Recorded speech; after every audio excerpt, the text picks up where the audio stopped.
Hola, muy buenas tardes, bienvenidos a M&L Alquiler de Lavadoras. Yo soy Yuberlis Mesa, un gusto en atenderlos. En el día de hoy estamos ofreciendo un servicio eficaz promocionándoles los diferentes tipos de lavadoras que pueden encontrar con nuestra empresa M&L para que así obtengan un mayor beneficio a la hora de elegir nuestro servicio.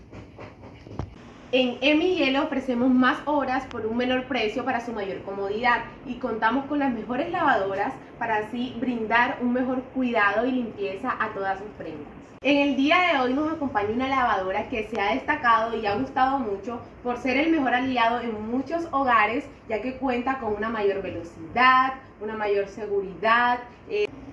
La lavadora que me está acompañando en el día de hoy es Electrolux. Esta lavadora aporta un mayor control al agua, una mayor eficiencia energética, su capacidad es impresionante, un acompañamiento de parte de todo nuestro equipo para su instalación y desinstalación para su mayor seguridad como cliente. Nosotros nos encargamos de brindarles un servicio 100% garantizado. Además que para los nuevos clientes les regalamos un maravilloso kit de limpieza para todas sus prendas. La lavadora que me acompaña en el día de hoy es de Electrolux, que pesa 23 kilogramos, su capacidad es de 7, tipo de manejo es semiautomática, tiene ciclos de lavado 2, normal y pesado.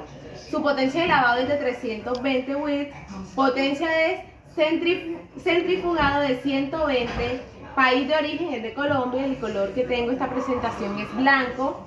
De este lado podemos encontrar en el tiempo de lavado que queremos utilizar: 15 segundos, 12 segundos, 9 segundos, 6 segundos, 3 segundos. En el tiempo de centrifugado encontramos 5, 4, 3, 2, 1.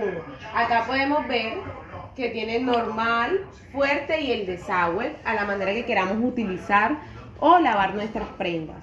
Y el sector de lavado o desagüe es de este lado, el lado izquierdo.